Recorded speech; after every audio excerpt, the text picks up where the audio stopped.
자, 우리 룻기 이제 제가 짧게 한 이제 20분 정도 여러분들에게 말씀드리고 말씀을 마치겠는데요.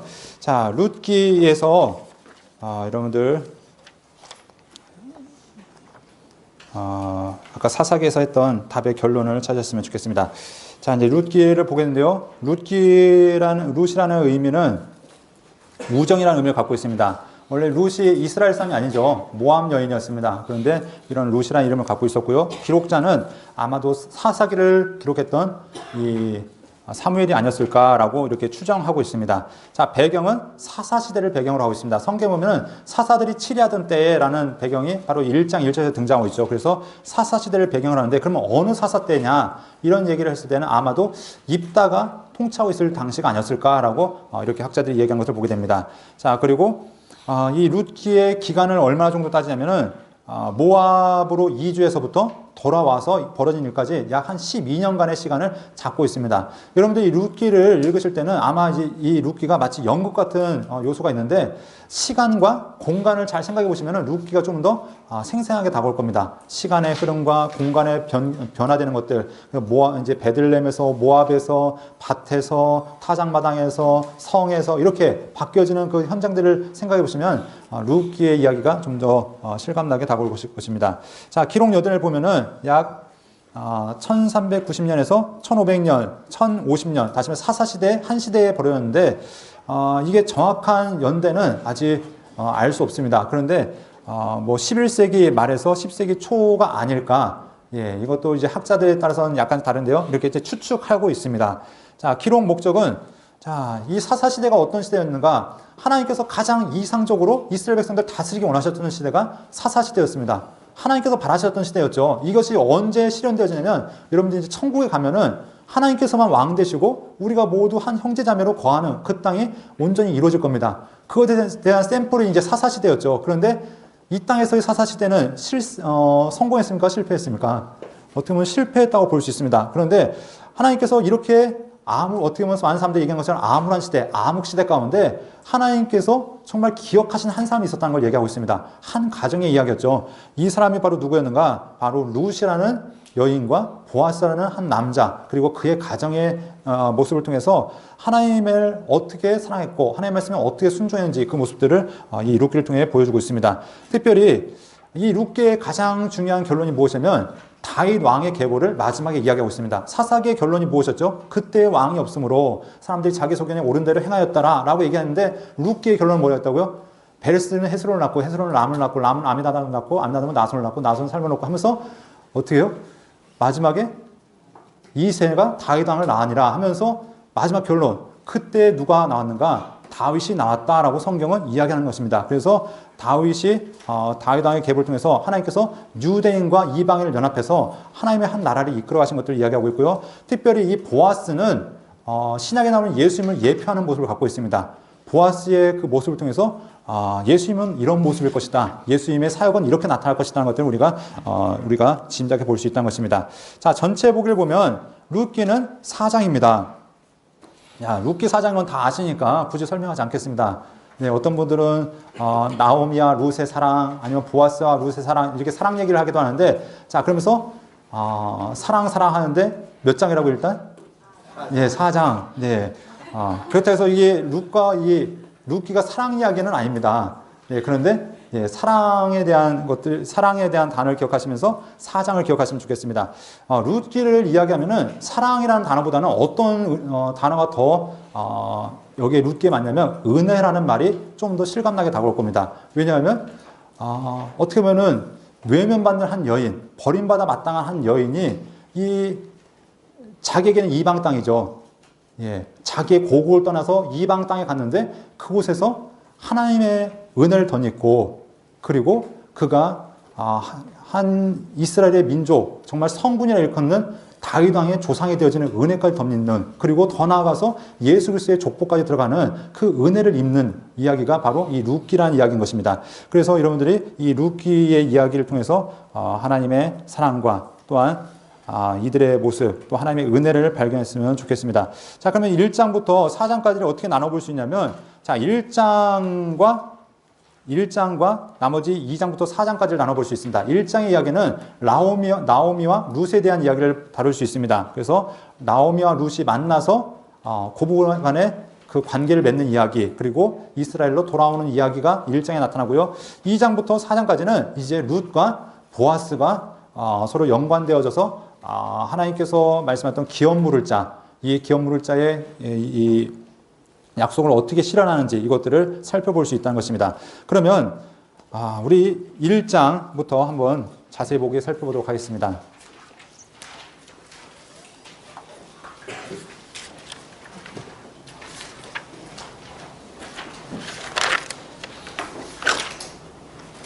자, 1장에 보면 우리가 기억해야 되는 것이 어떤 말씀이냐면 사사들이 치리하던 때라는 말씀을 갖고 있습니다.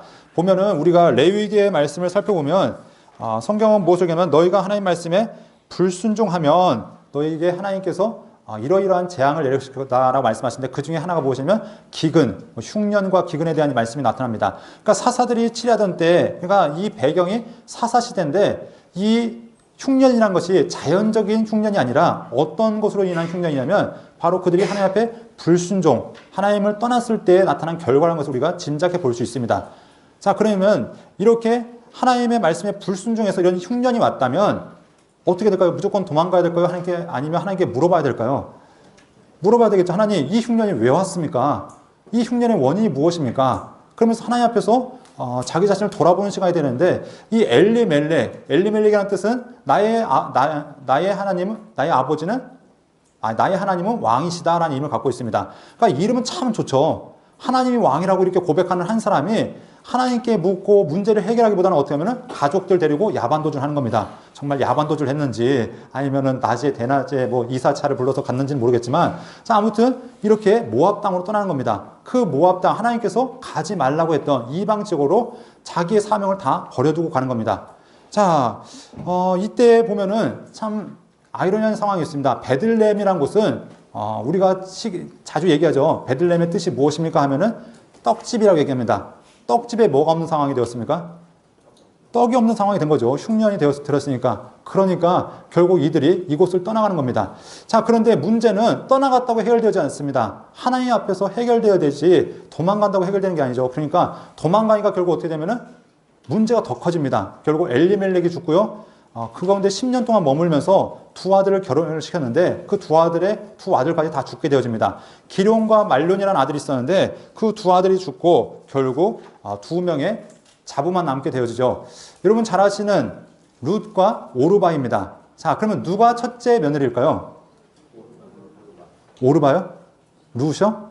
네, 성경을 보면 우리가 오르바와 룻 하니까 오르바가 첫째라고 생각하기 좋은데 쉬운데요. 성경은 룻이 첫째 며느리라고 얘기하고 있습니다. 왜냐하면은 여러분들 뒤에 4장에 보면은 한번 보도록 할까요? 4장.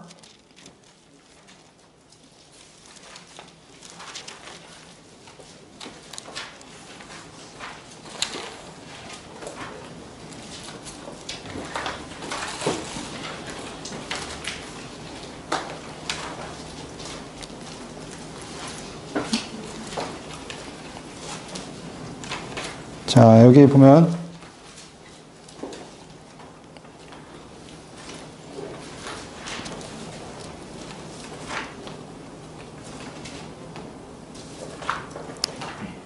자, 10절 말씀입니다. 10절 한 절만 앞줄만 읽겠습니다. 시작. 또 말론의 아내 모압 여인 룻을 사서 자, 여기까지 보겠습니다. 자, 보면은 1장에 보면은 말론이 첫째라고 나오고 있습니다. 말론과 기론 하면서 말론의 이제 이야기하는데 히브리 이제 사람들의 문학 구조를 보면 이제 교차 대칭 구조라는 게 있죠. 그래서 A, B, B 다시 A 다시 이런 식으로 서로 이제 짝을 이렇게 짓는 구조가 있기 때문에 우리가 생각할 때는 오르바가 앞에 나왔으니까 첫째겠구나 생각하는데 그게 아니라 룻이 이제 첫째입니다. 자, 딴 얘기하다가 시간이 벌써 2분이 지나는데요. 자, 이렇게 아무튼 이 룻과 오르바가 있었는데 여러분 잘 아신 것처럼 오르바는 자기의 민족으로 돌아갑니다. 자기의 민족, 자기의 신에게 돌아가고 이 룻은 어머니를 쫓아서 이제 돌아옵니다. 돌아왔는데 고백이 무엇이냐면 그냥 돌아간 것이 아니죠. 이때 중요한 고백이 있습니다. 이 룻의 고백이 무엇이냐면 네, 우리 16절 말씀 빨간 글씨만 한번 읽겠습니다. 시작. 어머니의 하나님이 나의 하나님이 되시리니. 네, 앞에 이야기도 쭉 많지만 중요한 것이 무엇이냐면 어머니의 하나님이 나의 하나님이 되실 것입니다. 우리 지금까지 보았던 많은 믿음의 사람들, 라합, 기브온 족속 이런 사람들 보면은 그들의 고백은 언제나 하나님에 대한 고백이 빠지지 않는 것을 보게 됩니다. 그러면서 이 룻 역시 하나님을 바라보고 돌아온 것이죠. 자, 돌아왔는데 나오미가 하는 얘기가 뭐냐면 나를 나오미라고 하지 말라. 왜냐면 주변에 여인들이 와서 이게 누구야? 나오미 아니야? 나오미가 여기 왔네 했더니 갈 때는 그렇게 풍성하게 갔는데 아무것도 없이 오니까 이 나오미 하는 얘기가 나 나오미 아니야. 나 마라라고 해라. 마라는 고생스럽다. 그런 고통스럽다는 얘기인데 하나님이 나를 이렇게 만들었다. 그런데 하나님은 단 한 번도 나오미를 향해서 마라라고 한 적이 없습니다. 마라라고 한 거는 누구 생각입니까?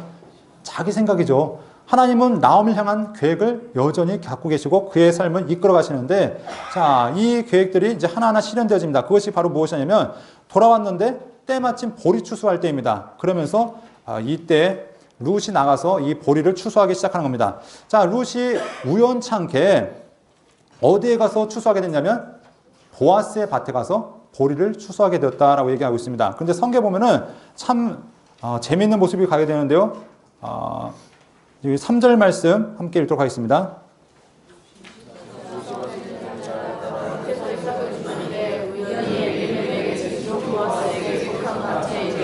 자, 첫 번째 여기 빨간 글씨도 있지만 그 앞에 보면은 룻이 가서 베는 자를 따라 밭에서 이삭을 줍는데 여러분 이삭을 주우려면 추수가 다 끝난 다음에 주워야 됩니까? 아니면 열심히 베고 있는데 그 뒤에 가서 주워야 됩니까?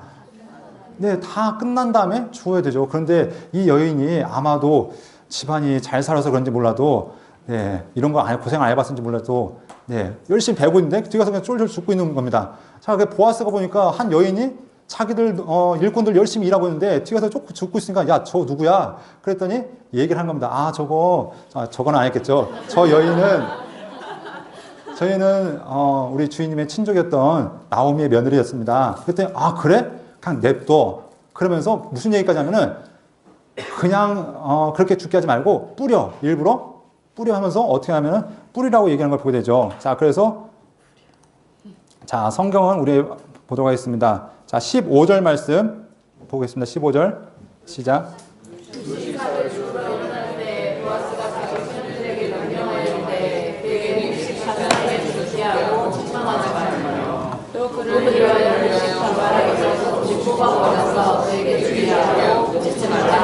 네, 제가 한 얘기가 아니라 보아스가 정말 그렇게 했습니다. 자, 곡식 베고 있는데 거기 사이에 들어와서 죽게 하고 또 어떻게 하면은 일부러 뽑아서 버려서 쉽게 죽을 수 있도록 해라라고 얘기합니다. 자, 이게 어떤 중요한 의미가 있냐면 자, 성경은 이스라엘 백성들이 행해야 될 의무에 대해서 얘기하고 있습니다. 이스라엘 백성들은 자기가 농사를 짓고 있으면 고아와 과부와 나그네를 위해서 그 모든 이삭을 다 수고하지 마라. 그들을 위해서 남겨두어라 라고 말씀하고 있습니다. 이것이 율법에서 명하는 바입니다. 그런데 이 보아스는 어떻게 했냐면 율법에서 명한 거 이상으로 하는 거죠. 추수가 다 끝난 밭도 아니고 한참 추수하고 있는 밭 가운데 어떻게 합니까? 그 여인을 들여보내고 또 어떻게 합니까? 뽑아서 일부 놔주는 겁니다. 그 얼마나 주었냐면 그날 분량으로 따지면은 여러분 생수통 하나 정도 한 20리터짜리 그 정도를 주워 갑니다.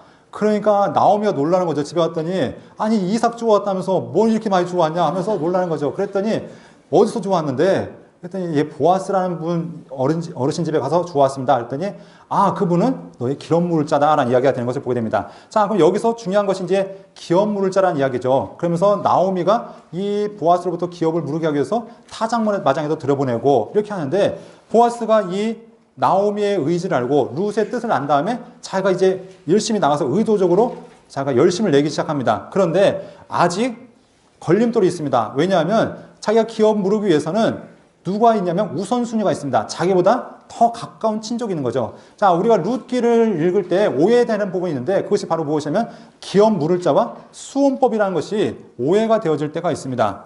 자, 무엇이냐면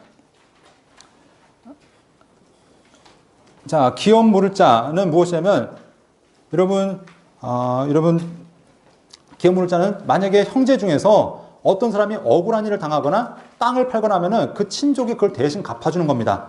그래서 만약 땅이 팔렸으면 형제들이, 친족들이 돈을 모아서 그 땅을 다시 되사주거나, 만약에 형제 중에 억울하게 죽임당한 사람이 있으면 그 원수를 대신 갚아주거나, 또한 그 중에 형제 중에 자식이 없이 죽으면 어때요? 그 형제의 대를 이어주거나, 이런 것들이 기업 물을 자 안에 들어있는 법입니다. 그 중에 하나가 수혼법입니다. 수혼법은 결혼해주는 거, 계대 결혼을 해주는 거. 자, 이것인데, 자, 여기 보면은 보아스와 룻이 결혼하니까 이제 이것이 헷갈리는 겁니다. 이거 기업 물을 자하고 수혼법, 다시 말해서 결혼해서 자식을 낳아주는 거하고, 이게 착각하기 쉬운데, 자, 여기서 나오는, 룻기에서 나오는 거는 수혼법이 아닙니다.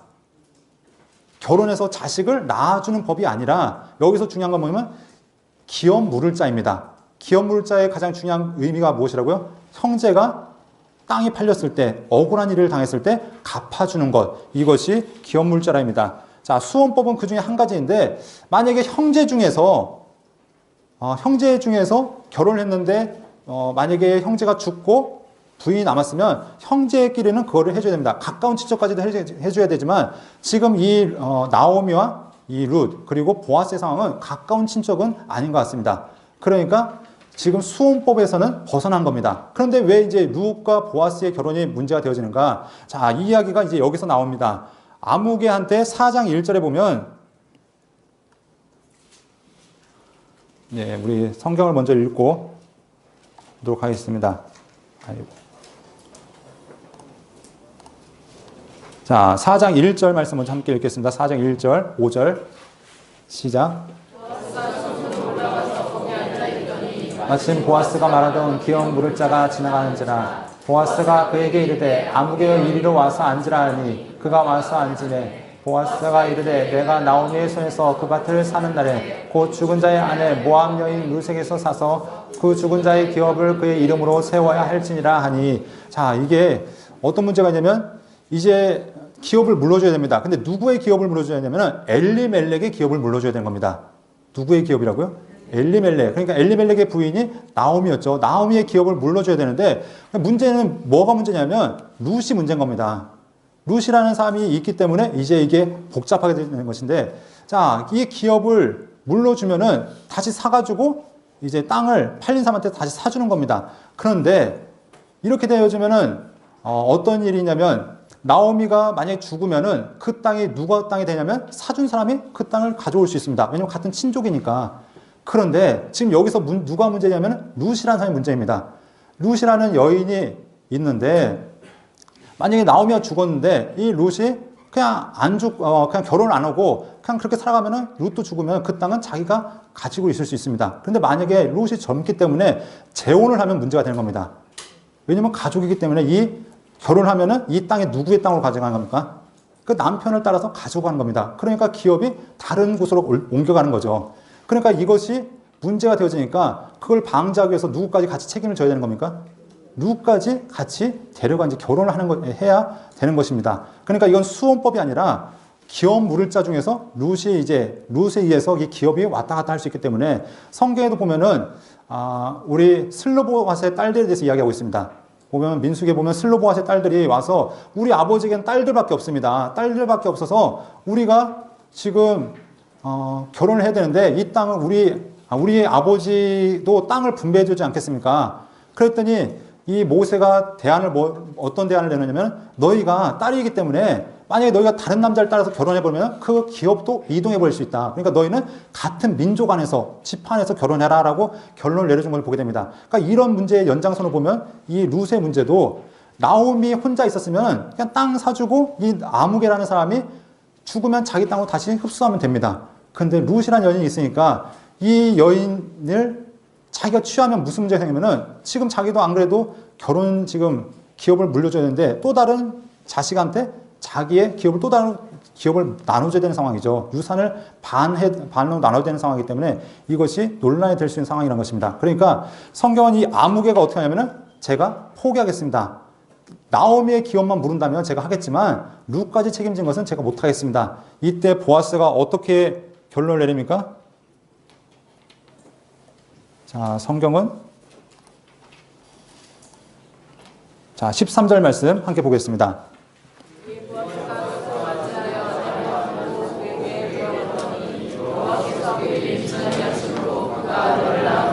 자, 그러니까 보아스는 기업을 물려줬습니다. 나오미의 기업을 물려준 거고, 그리고 이제 룻과 결혼해서는 누구의 자식입니까? 예, 말루의 자식이 아니죠. 보아스의 자식이 되는 거죠. 자식은. 왜냐하면은 그 수원법의 의무는 없으니까. 자, 그래서 이 자손은 말론의 후손으로 예수님이 오신 것이 아니라 보아스의 후손으로 예수님이 이 땅에 이제 오시게 되는 것을 우리가 보게 됩니다. 그래서 성경은 이렇게 이제 마지막 몇 가지 얘기하는데요. 14절, 15절 말씀 함께 보겠습니다.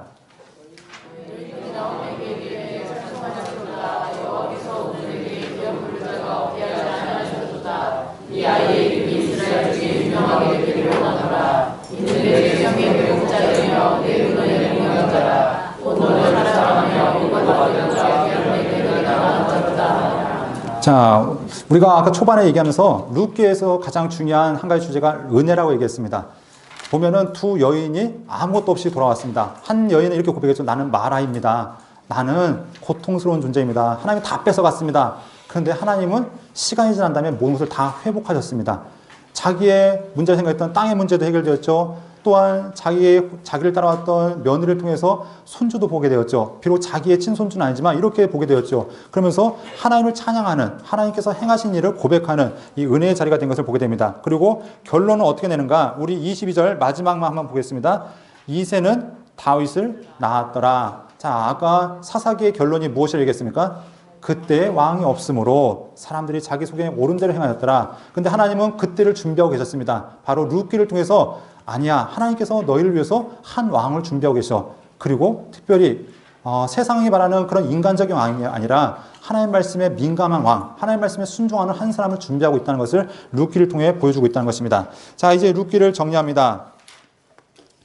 자, 룻기라는 책을 통해서 우리에게 무엇을 보여주고 있냐면 하나님은 우리에게 얼마나 신실하게 행하셨는가 그것들을 우리에게 보여주고 있습니다. 자, 사람은 끊임없이 하나님을 외면하고 떠날지라도 하나님 앞에서 자기의 책임을 감당하기 싫다고 떠날지라도 하나님은 그를 기억하셨고 그 가정에 한 이방 여인 룻이라는 한 여인을 통해서 다윗 왕의 족보로 또한 그리스도의 족보로 삼으신 것을 보게 됩니다.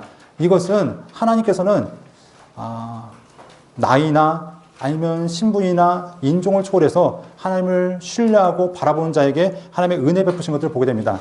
자, 이 룻기를 통해서 끊임없이 보였던 것이 무엇이냐면 보아스라는 한 사람이 중요하다고 말씀드렸죠. 예수님의 예표라고 했는데 이 사사시대는 모든 사람들이 다 하나님을 떠났던 시대였습니다. 하나님 말씀에 불순종하던 그 시대에 하나님 말씀을 정말 죽자고 지키는 한 사람이 있었죠. 율법이 정한 것 이상으로 하나님 말씀에 순종하면서 한 여인, 정말 이방 여인 고아와 나그네와 같은 그 여인을 돌보았던 보아스의 삶이 있었고요. 또한 자기가 굳이 기업 누르지 않아도 그 누가 뭐라고 하지 않아도 뭐라고 하지 않는 그 시대 가운데 하나님을 더 존귀 여기기 때문에 하나님의 율법을 존귀 여겨서 그 말씀을 지켜나갔던 보아스라는 한 사람이 있었다는 것입니다. 그러니까 이 룻기의 이야기는 정말로 메마른 사막의 생수와 같은 이야기로 오아시스와 같은 이야기로 우리에게 말씀하고 있다는 것입니다. 하나님께서 기억하였던 사람, 모든 사람이 하나님을 떠날지라도 하나님을 바라봤던 한 신실한 가정의 이야기를 통해서 우리에게 하나님을 이렇게 바라본 것이 바로 우리가 나아갈 길이라는 것을 끊임없이 말씀하고 있다는 것입니다. 이 말씀을 통해서 여러분의 삶 가운데도 하나님의 은혜가 바로 이 룻과 같은 은혜가 충만히 임하기를 소원합니다. 자, 우리 잠시 기도하도록 하겠습니다.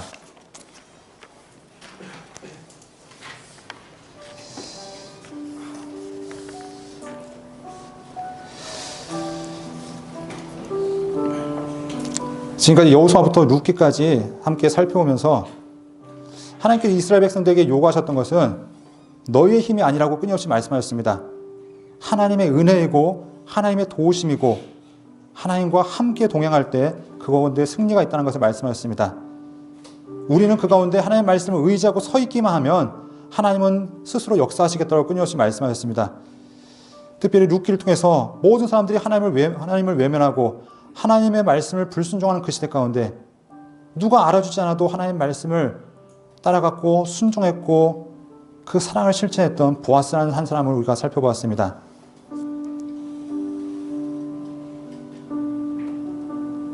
이 시대 가운데 하나님께서 찾으시는 사람이 있는데 바로 우리가 그러한 사람이 되기 원합니다.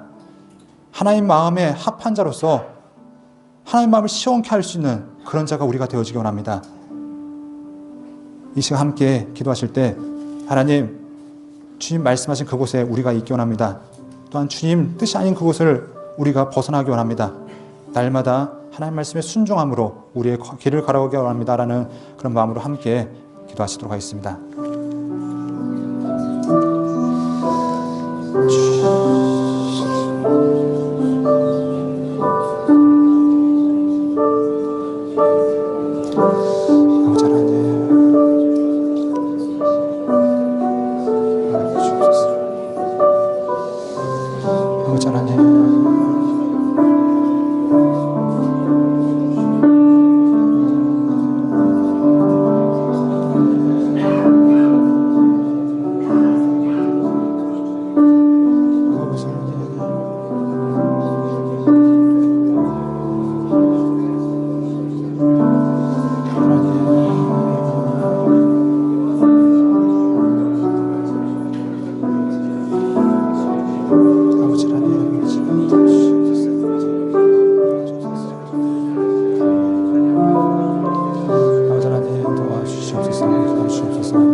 하나님 감사합니다. 하나님 말씀에 순종하는 것, 이것이 우리의 생명의 길입니다. 하나님 말씀이 우리 안에서 살아 역사하고 그 말씀을 따라 순종할 때 하나님이 함께 하신 것들을 날마다 경험케 하여 주옵소서. 우리의 걸음을 지금까지 인도하셨고 또한 앞으로 신실하게 인도하실 하나님을 찬양하며 예수 그리스도의 이름으로 기도합니다. 아멘.